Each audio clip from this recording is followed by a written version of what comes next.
Ukraine launch FPV drones to bomb Russian soldiers' trenches on the battlefield Bakhmut. A Ukrainian soldier said his unit has not shot their rifles in 6 months, with the focus heavily on drone warfare. Valentin Ilchuk, the leader of what he called a 3-man, hunter-killer crew, has been sharing his military exploits on Facebook from the southeastern Zaporizhia region, where the Ukrainian counteroffensive is making progress.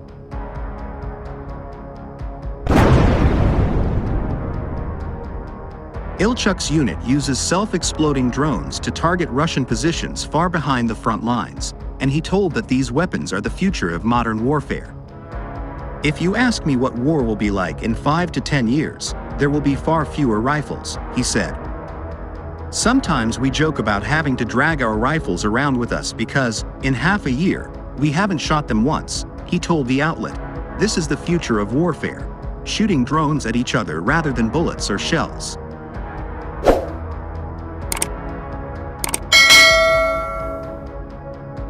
Ilchuk and his unit have proved creative with their drones, attaching grenades and carrying a larger payload, per the outlet. They've also used DJI Mavic quadcopters and agricultural drones as bombers. However, Ilchuk said the weapons provided by Ukraine's defense ministry can only take them so far, according to a Facebook post. As a result, he has launched two more reconnaissance drones, with munition drop, to attack Russian troop positions, by dropping grenades and blowing up targets.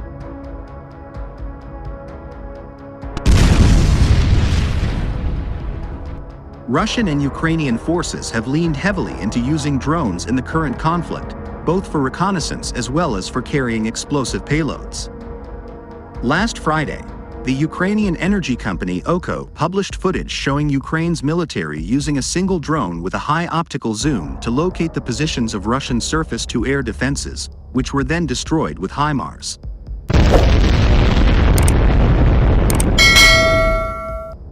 Samuel Bendet, an analyst and expert in unmanned and robotic military systems at the Center for Naval Analyses, previously told Insider that Russia's defense systems are not geared toward identifying small drones.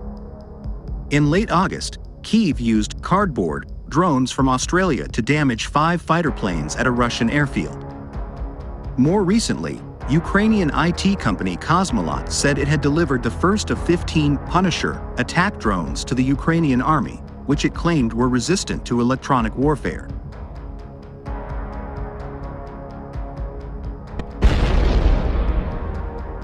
At the moment, Kyiv celebrates major win as they retake second village in 5 days.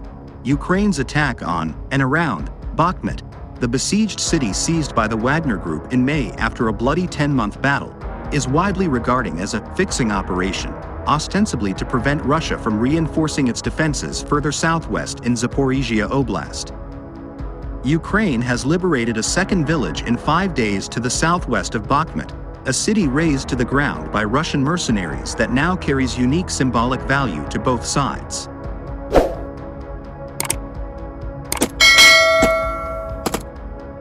Alexander Syrsky, the Ukrainian colonel general in operational control of the counteroffensive, announced yesterday afternoon that his forces had cleared Klishchivka, located roughly 6 miles from Bakhmut, of Russian soldiers.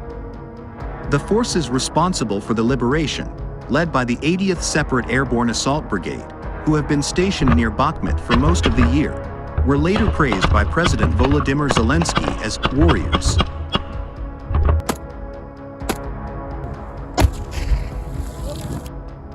Our warriors, our heroes on the front line. I am proud of each of them. And I am grateful to each brigade for its strength, wrote Ukrainian President Volodymyr Zelensky on Twitter, now called X. He also used his Sunday night address to thank the armed forces for capturing Klishchivka near Bakhmut in the country's east. Grinding battles along the front in Donetsk have left few buildings, or even trees, standing.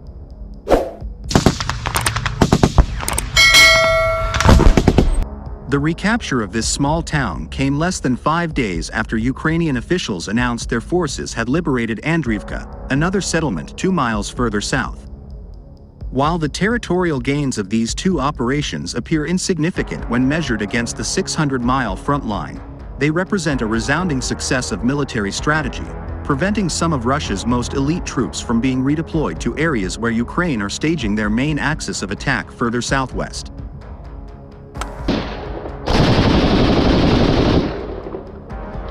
Elements of 5 Russian special divisions and brigades, known as the VDV, are currently stuck having to defend Bakhmut.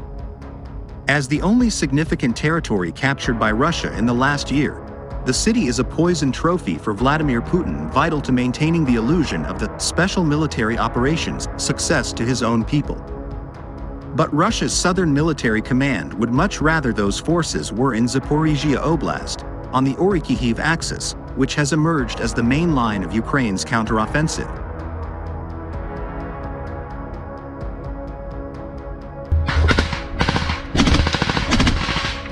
Two heavily armored Western brigades, 46th and 82nd, equipped with British Challenger 2 tanks, reached Russia's first line of defense in Robotyne last month and have since created a widening salient, a bulge in the front line, in their attempts to punch through to the Sea of Azov military command post, where the Kremlin's war chiefs carry out many of their special military operation orders.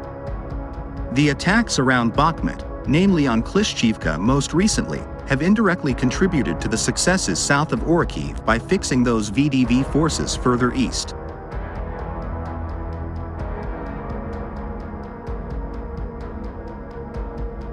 In of the village Klishchivka on the eastern front came just a day after the Ukrainian flag was raised over Andriivka. Ukraine claimed on Monday to have liberated 7 square kilometers of territory over the past week from Russian troops in the south and east.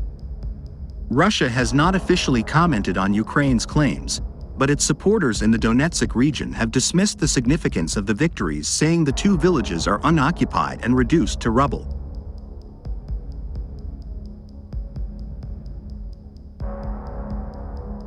Ukraine launched a counteroffensive in June to retake territories occupied by Russia, after receiving Western weapons and training.